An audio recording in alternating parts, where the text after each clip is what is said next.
Ton zèle pour la maison de Dieu t'apportera la restauration. Psaume 69, le vers 10, et je lis. Car le zèle de ta maison me dévore, et les outrages de ceux qui t'insultent tombent sur moi. Les hommes cherchent à insulter Dieu, on ne le voit pas. Tu vois Dieu pour le boxer. Mais celui qui le cherche là, il faut le trouver, lui il est physique. Tu peux mettre ça sur lui, tous ces outrages, tu mets sur lui. C'est pour vous faire comprendre avant que nous n'avancions. Le deuxième test, Luc 13, versets 10 à 17. Jésus enseignait dans une des synagogues le jour du sabbat. Et voici, il y avait là une femme possédée d'un esprit qui la rendait infirme depuis 18 ans. Elle était courbée et ne pouvait pas du tout se redresser. Lorsqu'il la vit, Jésus lui adressa la parole et lui dit: Femme, tu es délivrée de ton infirmité.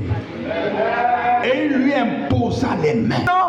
Elle se redressa et glorifia Dieu. Mais le chef de la synagogue, indigné de ce que Jésus avait opéré cette guérison un jour de sabbat, dit à la foule: il y a 6 jours pour travailler. Venez donc vous faire guérir ces jours-là et non pas le jour du sabbat. Ça, c'est Jésus qui parle maintenant. Hypocrite, lui répondit le Seigneur. Est-ce que chacun de vous, le jour du sabbat, ne détache pas de la crèche son bœuf ou son âne pour le mener boire? Et cette femme qui est une fille d'Abraham, il faut retenir ça, cette femme qui est une fille d'Abraham et que Satan tenait liée depuis 18 ans, ne fallait-il pas la délivrer de cette chaîne le jour du sabbat? Tandis qu'il parlait ainsi, tous ses adversaires étaient confus et la foule se réjouissait de toutes ces choses glorieuses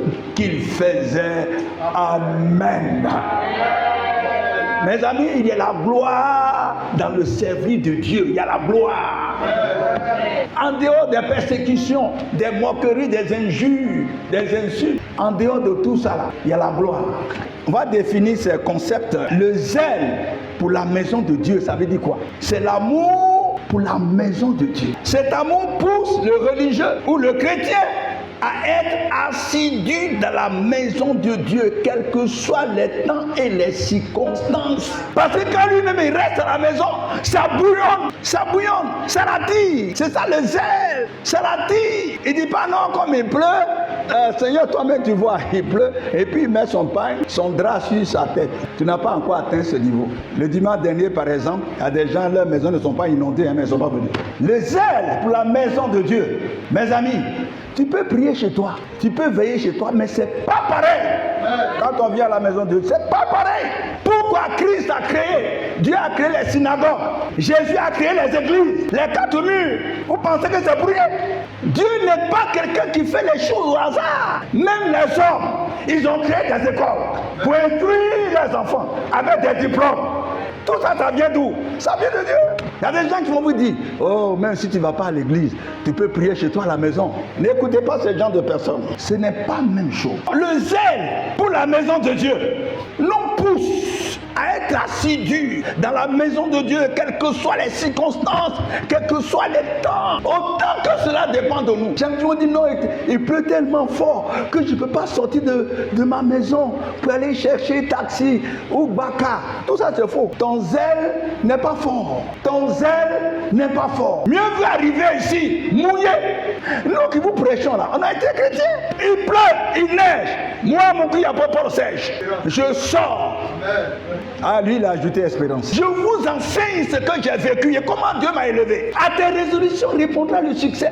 Il dit non, il pleut, non, c'est pas, mais je suis là, ça coûte cher. Je suis là, ça coûte plus cher que Jésus-Christ. Si je mets dans l'eau là, ça va être, tu n'as pas encore atteint ce niveau. Tu es trop petit chrétien. Et c'est peut-être la partie, j'aime le Seigneur, j'aime le Seigneur. Est-ce que vous ne voyez pas? Seigneur, Seigneur, Seigneur. On va voir s'il y a les circonstances, si tu ne vas pas dormir à la maison.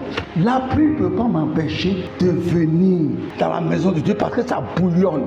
Ça ne bouillonne pas encore dans ton cœur, ça ne bouillonne pas. Le zèle pour la maison de Dieu, ça dit, quand tu quittes la maison de Dieu, même tu es triste. Oh, vous allez voir tout à l'heure, il y a des gens qui sont pressés pour retourner à la maison.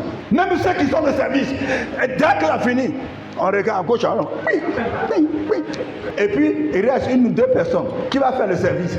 D'autres familles vont venir les aider.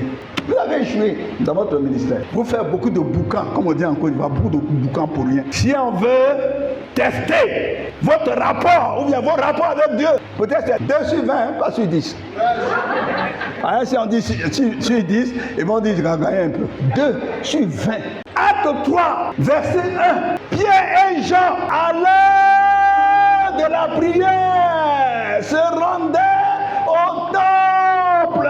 Nos frères, les musulmans, vous dites, ils n'ont pas Saint-Esprit. Toi, tu as Saint-Esprit là, tu peux faire ce qu'ils font. Il pleut, il neige. On doit aller à la mosquée, on ferme tout.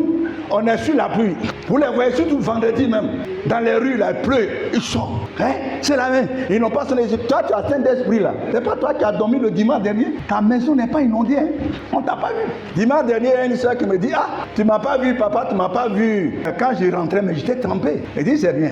Elle ne sait pas que je me préparais à prêcher ça. Ça prouve que ton zèle pour la maison de Dieu, là, ça te dévore. Restauration maintenant. Ton zèle pour la maison de Dieu t'apportera la restauration. Or, restauration, ça vient du verbe restaurer, qui veut dire rétablir, faire revenir à l'état normal.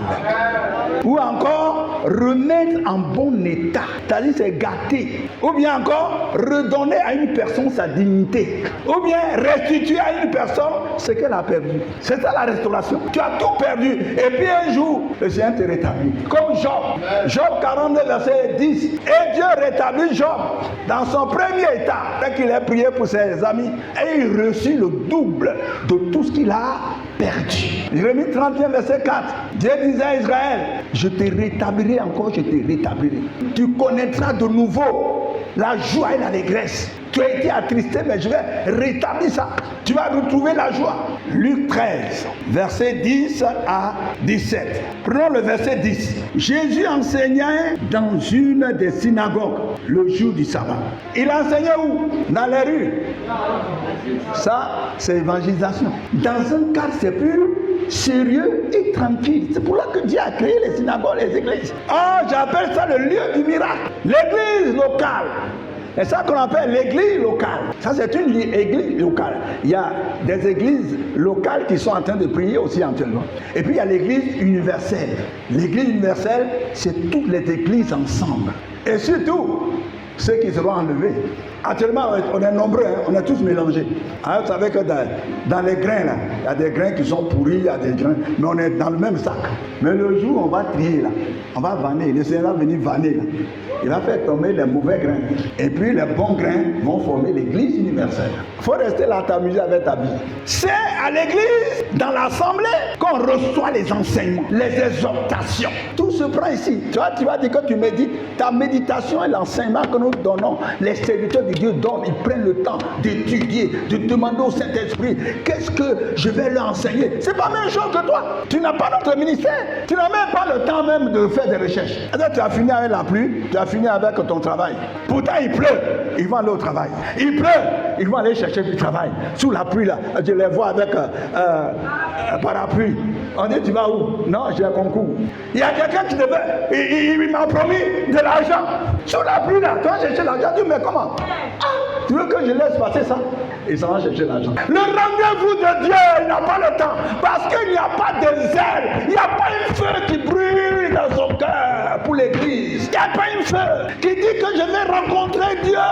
Ça me brûle. Regarde les chrétiens. Ils sont trop légers. Trop légers. Et ils voient que ces gens-là ne l'aiment pas. Comme une femme qui est accrochée à un homme qu'elle n'aime pas. Mais comme il a l'argent pour prendre un peu. C'est ce que les chrétiens font avec Dieu. Dis de vous, de toute façon, je vais le prier, le blaguer, me donne un peu. Mais ce qui est sur moi, c'est pas tous les jours. Si ça chaud, je ne viens pas à l'église. Maintenant, si ça chaud, je crie à lui. S'il ne me donne pas aussi, il n'a qu'à laisser. C'est à l'église que tout se passe. Quand on lisait dans Acte 2, versets 46 à 47, ils étaient tous ensemble à l'église, rompant le pain pour la Sainte Seine. Ils étaient ensemble. L'amour était très fort. À tel enseigne que chaque jour, Dieu ajoutait des gens à l'église. Quand je vois les gens s'amuser avec Dieu, je dis, mais pourquoi ils viennent perdre leur temps à l'église? L'église, c'est pas un club. Parce que celui-là vient, moi aussi je viens. Non. Psaume 92, verset 13 à 15, dit ceci. Les justes croissent comme le palmier. Ils s'élèvent comme le cèdre du Liban. Comment ils croissent? Comment ils grandissent? Plantés où? Dans la maison de l'Éternel. Est-ce que toi tu es planté dans la maison de Dieu? Tu n'es pas planté, tu es plutôt arraché. Tu ne peux pas grandir, tu ne peux pas croître parce que tu n'es pas planté. Quelqu'un qui est planté dans l'église, on le reconnaît. Il ne ment pas. Ce Dieu-là, je ne comprends pas. Moi-même là, souvent même je m'habille bien même pour que j'arrive et puis Dieu va me voir. Pourquoi? Dieu, c'est pas ce que tu as mis, c'est ton cœur. Habille bien ton cœur. Habille bien ton cœur. C'est ça que Dieu regarde.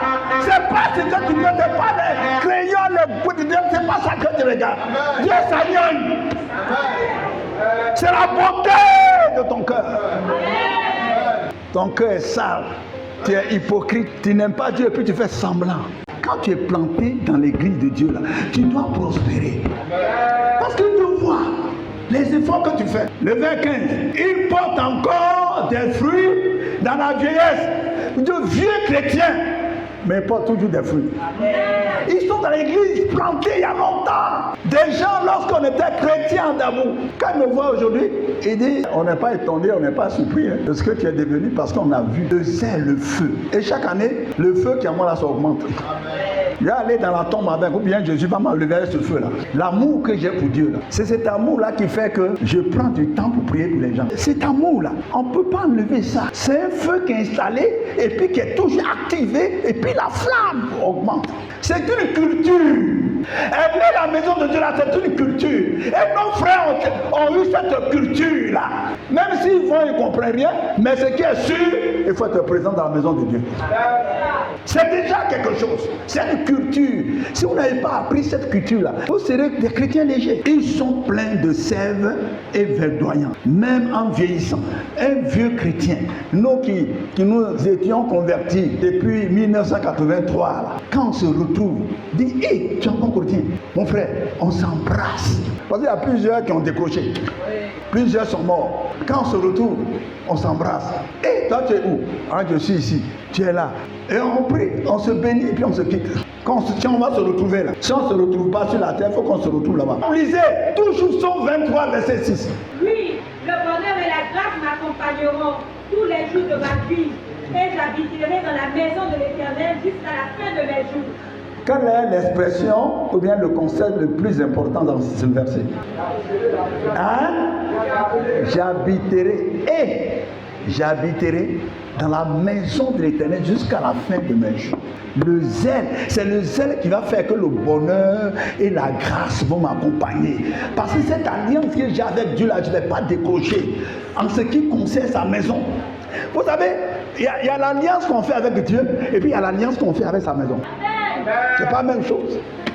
L'alliance avec le Seigneur et l'alliance avec sa maison, c'est deux choses différentes, deux comportements différents. Tout le monde se targue, j'ai l'alliance avec Jésus-Christ. Mais ils ne viennent pas à l'église. Hein. Ils vont venir à l'église une fois par dimanche. Les veiller même encore, c'est pas la peine. Et ici là même, veiller là dans notre totem. Les gens s'amusent avec Dieu, ils veulent te bénir. Je suis désolé, tu vas perdre ton temps, beaucoup de temps. Vous allez voir quelqu'un qui va venir engagé, qui a le zèle pour la maison de Dieu, vous allez pas vous dépasser. Dieu compte tout ça. Donc il y a une alliance avec Dieu, une alliance avec sa maison. C'est une culture. Le bonheur et la grâce m'accompagnent. Il y a des gens qui récitent ça. Le bonheur et la grâce m'accompagneront tous les jours de ma vie et je demeurerai dans la maison éternelle. Quand il ne vient pas veiller. Hein. Et c'est là, on est toujours sur le premier point. C'est là qu'on prend les forces spirituelles. C'est à l'église qu'on prend les forces spirituelles, qu'on reçoit les promesses de Dieu. C'est là qu'on reçoit la bénédiction de Dieu. C'est là qu'on reçoit la guérison. C'est là qu'on reçoit les miracles du Seigneur. Quelqu'un m'a dit non, j'ai prié chez moi et puis j'ai été délivré. Ça peut se faire, mais pas comme à l'église. Ça peut se faire. Quelquefois, Dieu permet ça. Mais tout se passe dans la maison de Dieu. Quand on lisait Jean 20, versets 19 à 24, après la résurrection de Christ, il s'est présenté à ses disciples qui étaient rassemblés en un lieu. Et il y avait un absent. C'était qui?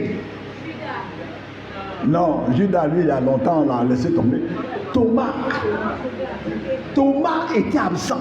Jésus lui a donné les nouvelles et puis là, il les a bénis. Il a soufflé sur eux. Recevez le Saint-Esprit. Soyez fortifiés, il les a bénis, puis il est parti. Thomas est venu. Et on lui dit, tu étais où? Les tireurs des cultes. Tu étais où? Il était découragé parce que Jésus n'était plus là.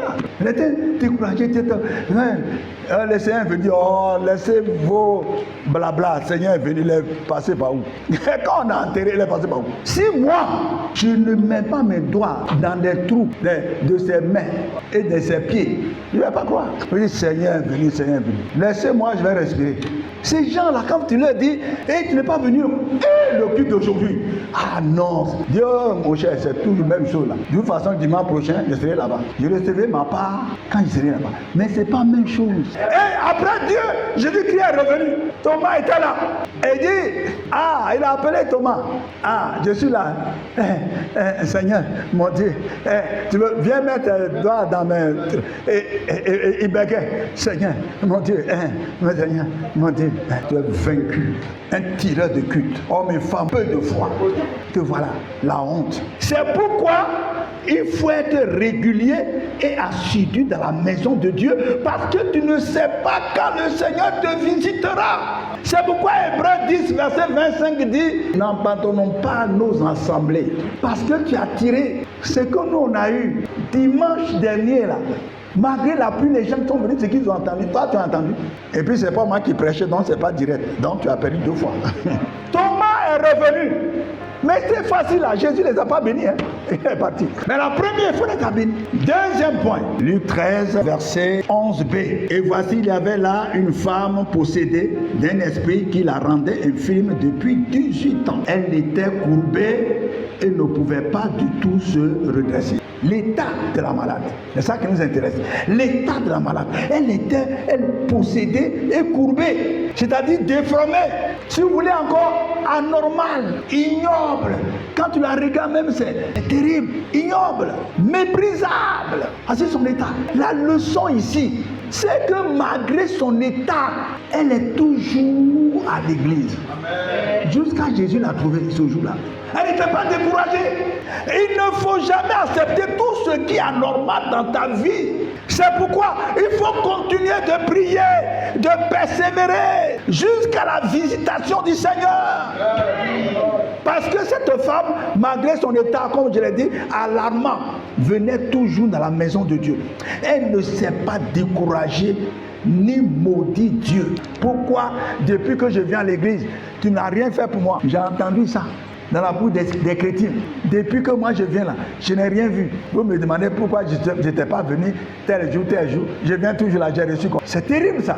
Il y a des exemples bibliques et des exemples des gens qui ont vécu des choses difficiles. Jean 22, 28 dit quoi? À tes résolutions répondra le succès. Depuis le temps de Jean-Baptiste jusqu'à aujourd'hui, le royaume des cieux est forcé.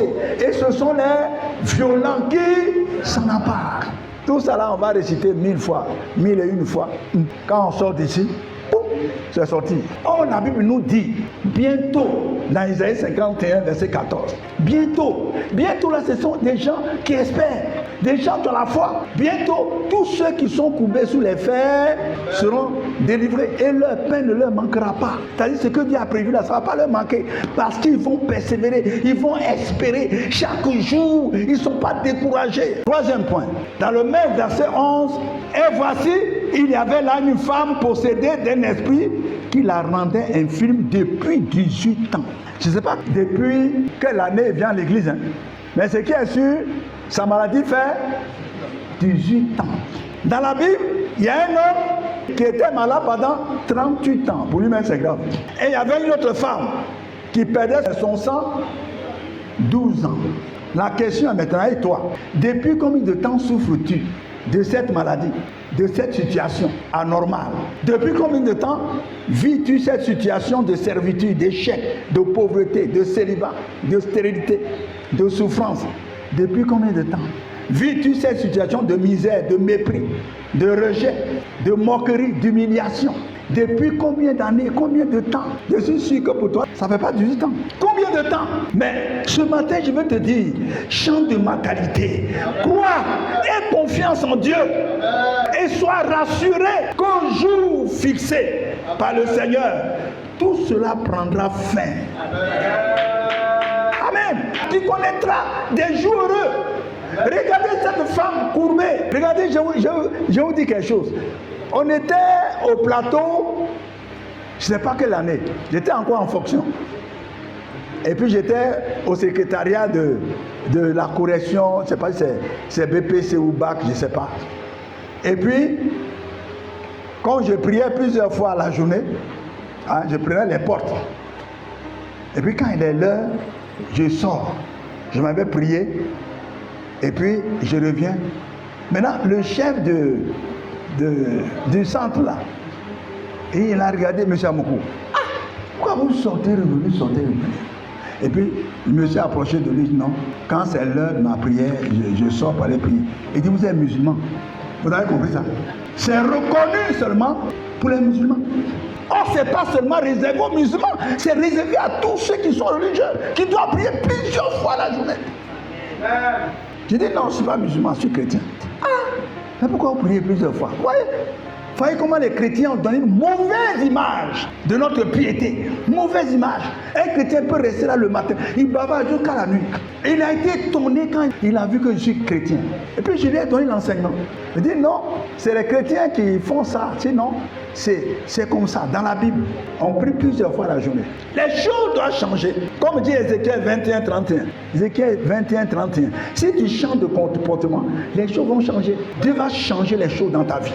Quatrième point, cette femme qui est une fille d'Abraham et que Satan tenait liée depuis 18 ans, ne fallait-il pas la délivrer de cette chaîne le jour du sabbat? Retenons, fille d'Abraham. Toi aussi tu es fille ou fils d'Abraham. C'est pourquoi tu as droit à la délivrance et à la guérison. Tu as droit à la bénédiction. Tu as droit à la restauration. Tu as droit au bonheur. Mais ça dépend de toi. Ton zèle est petit. Ou bien il n'y en a même pas. Tu manques aux réunions, aux rencontres, et puis il n'y a rien. Tu dis non, nous on s'engagne. Mais on s'engagne là. Toi aussi, tes bénédictions là sont gagnées. Galates 3, verset 29, il est écrit ceci. Et si vous êtes à Christ, vous êtes donc la postérité d'Abraham, héritier selon la promesse. Est-ce qu'il y a quelqu'un qui est à Christ ici? Qui est à Christ? Levez les mains, j'aimerais. Votre problème, c'est le zèle de la maison de Dieu. Sinon, tout le monde est à Christ. Quand vous allez sortir ici là, tout le monde est à Christ. Si vous êtes à Christ, c'est que vous êtes aussi enfant d'Abraham. Et vous êtes héritier de la promesse. Maintenant, voyons Galates 4, verset 7. Ainsi, tu n'es plus esclave, mais fils. Et si tu es fils, tu es aussi héritier par la grâce de Dieu. Tu es fils, donc tu es héritier de la grâce de Dieu. C'est pourquoi tu as droit à tout ça. Tout ce qui est écrit dans la Bible, tu as le droit. Mais c'est parce qu'on ne voit pas ton zèle. Dieu ne voit pas ton amour. Dieu ne voit pas ta résolution. Dieu ne voit pas ta violence dans les choses spirituelles. C'est pourquoi tu es privé de ces choses. Mais si tu changes, tu verras la gloire de Dieu. Ne t'ai-je pas dit? Si tu crois, tu verras la gloire de Dieu. Vous qui êtes zélés pour la maison de Dieu, je ne parle pas des autres. Les autres, s'ils ont bien entendu là, ils vont se mettre en règle. Mais je parle de ceux qui sont assidus. Écoutez-moi bien, ne vous découragez pas. Dieu a préparé des choses, des surprises pour vous. Vous savez qu'on ne prêche pas pour prêcher. On prêche en même temps, on prophétise. Quand vous voyez un homme de Dieu prêche sur un sujet, c'est-à-dire le temps est venu. Parce que Dieu veut récompenser des personnes. Donc, en ce jour, vous qui avez le zèle pour la maison de Dieu, le Seigneur vous adresse la même parole. Homme, femme, tu es délivré de ton infirmité, de ta maladie, de ta servitude, de tes échecs, de ta pauvreté, de ta souffrance, de ton célibat, de ta stérilité, d'humiliation, du mépris et du rejet. Jésus dit, toi qui es fidèle dans ma maison, je mets fin à tout cela dans ta vie. seulement cette parole. Crois que Dieu est fidèle. S'il parle de quelque chose, c'est qu'il a préparé d'avance. Il veut récompenser les gens qui ont été assidus dans les moments difficiles. Souvent même, ils n'ont pas de transport. Ils marchent pour venir. Ils pleurent. Ils viennent. Souvent même, ils n'ont pas d'offrande. Mais quand même, ils sont venus parce qu'ils veulent écouter la parole de Dieu. Cela, Dieu vous dit, Jésus me dit de vous dire, le temps de la récompense est arrivé. À partir de cette moitié de l'année 2026, il prépare quelque chose pour toi. Il y a une récompense qui vient. Tout ce que tu as vécu, Dieu me fait en cela. Oui, ta vie ne sera plus jamais pareille. Dieu l'a dit et me dit de lire ceci pour toi, pour terminer. Job 11, verset 16 à 18. Tu oublieras tes souffrances et tu t'en souviendras comme des jours écoulés. Tes jours auront plus d'éclat que le soleil à son midi. Tes ténèbres seront comme la lumière du matin. Tu seras plein de confiance et ton attente ne sera plus vaine. Tu regarderas autour de toi et tu reposeras en sûreté. Dieu dit, ça va t'arriver. Tu vas oublier tes souffrances. Tu as été trop fidèle. Tu as été assidu. Dans les moments difficiles, tu étais là. Les veillées où tu dois te reposer, tu es encore là. Dieu dit, ta récompense est déjà prête. Et tu verras que ta vie sera éclairée. Que Dieu vous bénisse.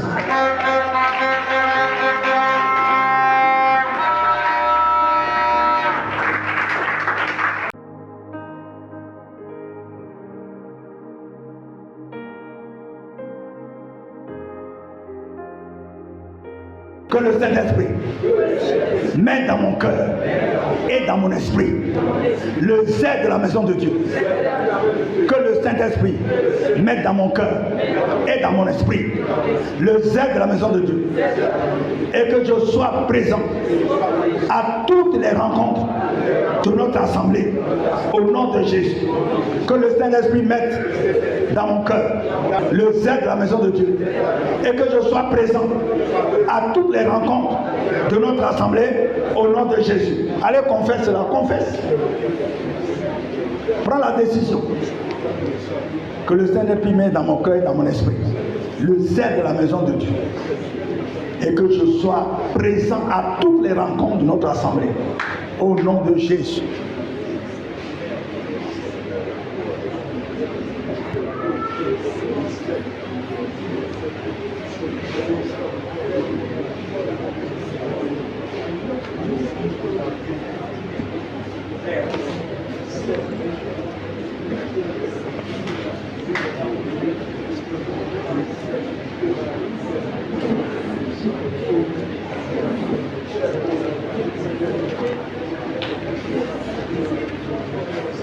Prie, je ne t'attends pas. C'est que tu répètes, c'est ce qui va t'arriver.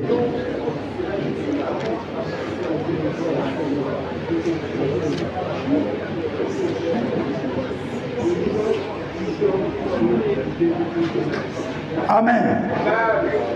On va demander au Saint-Esprit de nous donner la force de mettre en pratique tous les enseignements reçus dans notre assemblée. C'est très très important. Jacques 1 verset 22. Jacques 1 verset 22. Mettez en pratique la parole et ne vous bornez pas à l'écouter. Et souvent même la Bible nous insulte, mais les chrétiens lisent, mais ils ne comprennent pas. La Bible dit ne vous bornez pas. Vous comprenez ce que ça veut dire? Ne vous bornez pas à écouter seulement. C'est-à-dire, toi, tu écoutes et puis c'est fini. Après ça, là, c'est comme si tu n'as rien entendu. Ne vous bornez pas seulement à l'écouter en vous trompant vous-même par des faux raisonnements. J'ai écouté, il me dit, bon, de toute façon, tiens, on ne fait pas ça, mais il n'y a quoi? Il n'y a rien. Il y a foi et Jésus qui a tout accompli. Ah, que Dieu ait pitié de vous. Hein. Que le Saint-Esprit me donne la force de mettre en pratique tous les enseignements reçus de mettre en pratique tous les enseignements reçus dans mon assemblée. Au nom de Jésus, que le Saint-Esprit me donne la force de mettre en pratique tous les enseignements reçus dans mon assemblée. Au nom de Jésus. Allez, proclame cela. Que le Saint-Esprit me donne la force de mettre en pratique tous les enseignements reçus dans mon assemblée. Au nom puissant de Jésus. Au nom puissant de Jésus. Au nom puissant de Jésus. Merci. Seigneur éternel. Amen. Que le Seigneur me donne la force de persévérer dans la prière, dans le combat spirituel et dans la foi, jusqu'à l'exaucement, dans le nom puissant de Jésus. Que le Seigneur me donne la force de persévérer dans la prière, dans le combat spirituel et dans la foi, jusqu'à l'exaucement. Au nom de Jésus, allez, proclame cela. Que le Seigneur me donne la force de persévérer dans la prière, dans le combat spirituel, dans la foi, jusqu'à l'exaucement. Au nom puissant de Jésus. Je ne t'entends pas proclamer. C'est-à-dire que ton zèle même n'est pas encore arrivé.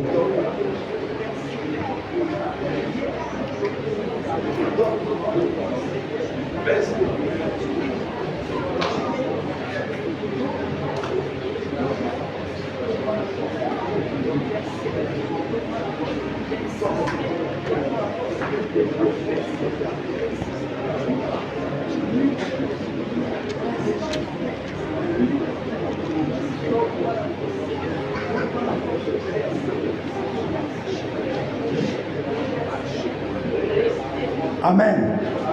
On va demander au Seigneur de nous aider à être patients et confiants en l'Éternel, en entendant le temps de Dieu. Le psaume 112, verset 7 dit ceci. 112, verset 7. Il ne craint point les mauvaises nouvelles. Son cœur est ferme, confiant à l'Éternel. Le verset 8, il dit, son cœur est affermi. Il n'a point de crainte. Jusqu'à ce qu'il mette son plaisir à regarder ses adversaires. Amen. Psaume 112, verset 7 à 8. C'est-à-dire quelqu'un qui a confiance en Dieu. Il ne tremble pas. Il est patient. Il sait que ça, là, Dieu va faire. Au moment où les gens le disent, toi, mais depuis ça fait 50, 10 ans, et Dieu va faire. Son temps va arriver. Pourquoi il m'a donné? Il me donne le souffle de vie chaque jour. Mais il n'a pas fini avec moi. Amen. Que le Seigneur m'aide à être patient et confiant en lui, en attendant le temps de Dieu. Au nom de Jésus. Seigneur, aide-moi à être patient et confiant à l'Éternel, en attendant le temps de Dieu pour ma vie. Au nom de Jésus. Oh Seigneur, aide-moi à être patient et confiant à l'Éternel, en attendant le temps de bénédiction de Dieu. Au nom de Jésus. Allez, proclame cela. Seigneur, donne-moi, aide-moi à être patient et confiant en l'Éternel, en attendant le temps de bénédiction de Dieu pour ma vie.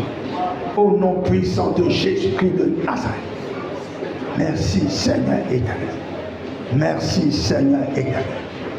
Gloire et louange au nom puissant de Jésus. Merci Seigneur. Amen. On va attaquer les malédictions de nos familles. Que Dieu me délivre de toutes les malédictions de ma famille, partenaires maternels, qui ont ruiné ma vie depuis longtemps.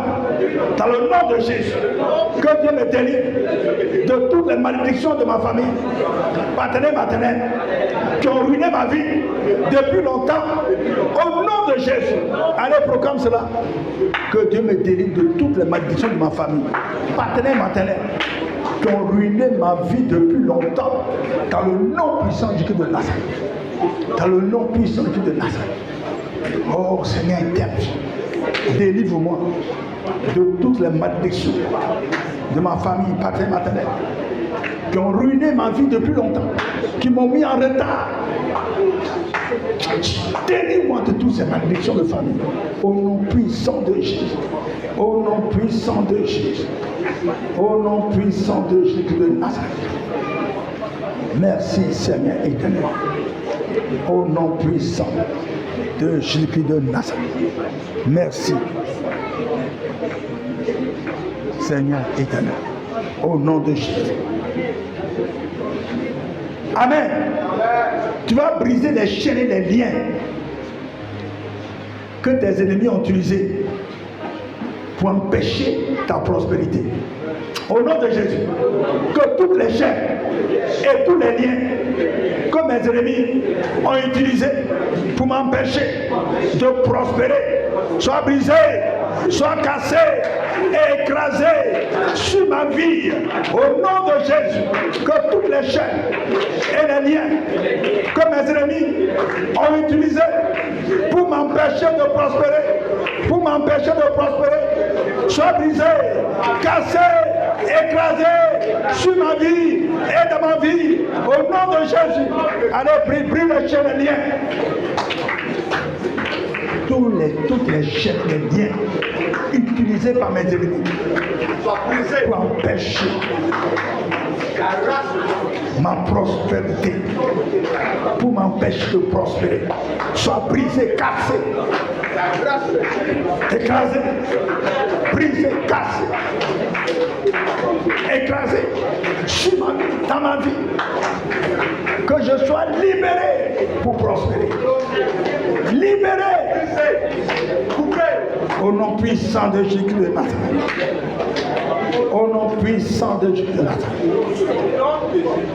Au nom puissant de Jésus. Le psaume 5, le vers 11. Psaume 5, vers 11. Frappe-les contre des coupables, ô Dieu, que leur dessein amène leur chute. Frappe-les au milieu de leurs péchés sans nombre, car ils se révoltent contre toi. Tu vas prier maintenant. Que Dieu juge, frappe, écrase, anéantisse tous les sorciers et les méchants qui se sont opposés à ta délivrance, à l'accomplissement de ta destinée. Que Dieu les juge, que Dieu les frappe, que Dieu les écrase. Au nom de Jésus, ô Éternel, juge, frappe, écrase et anéantit tous les sorciers et les méchants qui se sont opposés à ma délivrance et à l'accomplissement de ma destinée. Juge-les, frappe-les, écrase-les, anéantis-les dans ma vie. Allez, prie. Que l'Éternel juge,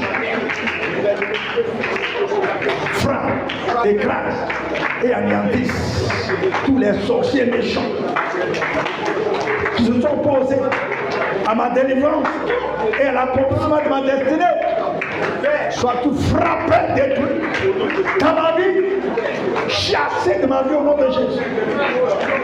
Au nom de Jésus de Nazareth. Seigneur, lève-toi, occupe-toi de tous ces sorciers méchants qui se sont opposés depuis longtemps à ma délivrance, à l'accomplissement de ma destinée. Seigneur, frappe, juge, écrase, anéantis-les dans ma vie. Au nom puissant de Jésus-Christ de Nazareth. Au nom puissant de Jésus de Nazareth. Au nom puissant de Jésus de Nazareth. Amen. Tu vas déclarer ceci.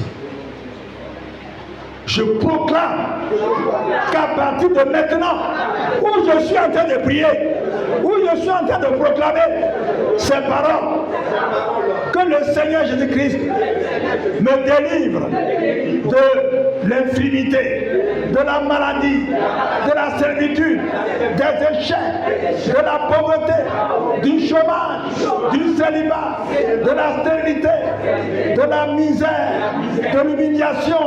Au nom de Jésus, je proclame qu'à partir partir de maintenant, que le Seigneur Jésus-Christ me délivre de l'infimité, de la maladie, de la servitude, des échecs, de la pauvreté, du chômage, du célibat, de la stérilité, de la misère, de l'humiliation. Au nom de Jésus, allez proclame. Pendant que tu proclames, si elle me délivre de l'infimité, de la maladie, de la servitude, des échecs, de la pauvreté, du chômage, du célibat, de la stérilité, de la misère, de l'humiliation, nom de Jésus, proclame. Par la foi, il va le faire. Amen. Je proclame que je suis fils. Voilà, donc quand des filles, les filles d'Abraham, des filles. Je proclame que je suis fils d'Abraham. C'est pourquoi j'ai droit à la délivrance, à la guérison, à la bénédiction, à la restauration, au bonheur. Dans le nom de Jésus, je proclame et je déclare que je suis fils d'Abraham. C'est pourquoi j'ai droit à la délivrance, à la guérison, à la bénédiction, à la restauration, et au bonheur, au nom de Jésus. Allez, proclame cela. Proclame que tu es fille d'Abraham. C'est pourquoi j'ai droit à la délivrance, à la guérison, à la bénédiction, à la restauration, au bonheur dans ma vie. Je suis fille d'Abraham. C'est pourquoi j'ai droit à la délivrance, à la guérison, à la bénédiction, à la restauration, au bonheur. Au nom de Jésus de Nazareth.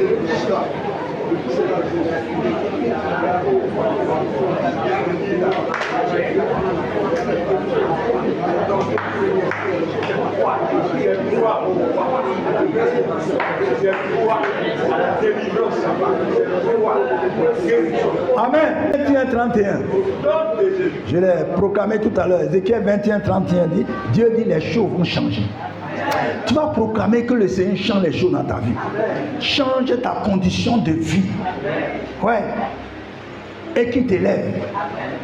Au nom de Jésus, Seigneur éternel, mets fin à ma souffrance. Change les choses dans ma vie. Change ma condition de vie. Élève-moi. Oh Dieu, mets fin à ma souffrance. Change les choses dans ma vie. Change ma condition de vie. Élève-moi au nom de Jésus. Allez, proclame cela. Change les choses dans ma vie. Change ma condition de vie. Élève-moi, Seigneur éternel. Au nom puissant de Jésus de Nazareth.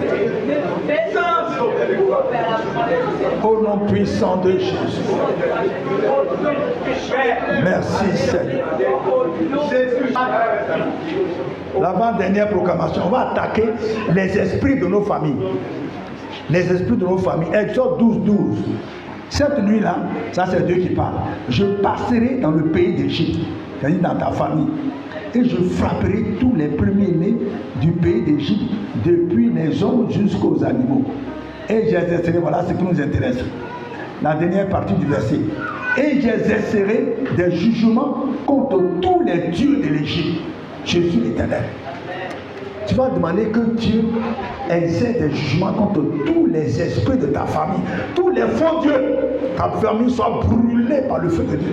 N'oubliez pas que la Bible dit dans Hébreux 12-29 que notre Dieu est aussi un feu dévorant. Au nom de Jésus, Seigneur, exerce des jugements contre tous les faux dieux et les esprits adorés par ma famille paternelle et qui s'opposent à ma prospérité, à l'accomplissement de ma destinée.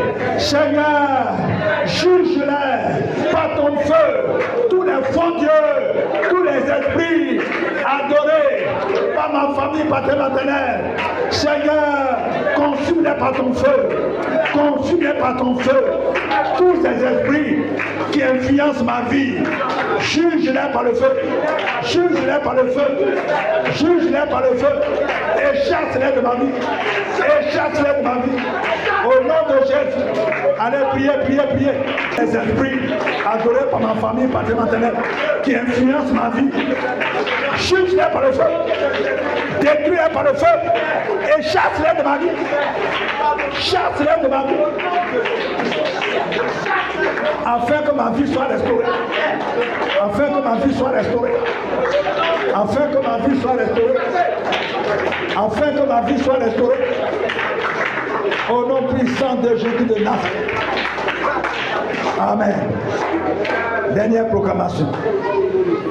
Allons-y. Que l'Éternel me rétablisse, me restaure, et que tous mes biens, mes richesses, volées et engloutis par mes ennemis, me soient restitués.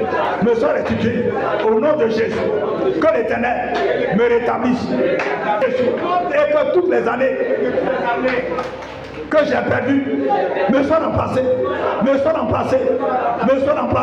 Allez, continue. Que l'Éternel me rétablisse, me restaure, et que tous mes biens, mes richesses, mes bénédictions, héritages, volés et engloutis, me soient restitués. Au nom, toutes les années dévorées me soient remplies. Dis merci au Seigneur, dis merci. Dis merci au Seigneur. Merci Seigneur pour ta parole, pour nos prières que tu as exaucées, nos proclamations qui sont montées vers toi. Si nous pensons que cette deuxième moitié de l'année est une moitié de l'année de changement de mentalité, changement de rapprochement de toi, que le zèle de ta maison nous dévore, et que planté dans la maison de l'Éternel, nous croissions comme des palmiers. Merci. Même dans notre vieillesse, Seigneur, tu seras toujours avec nous. Au nom de Jésus, Amen.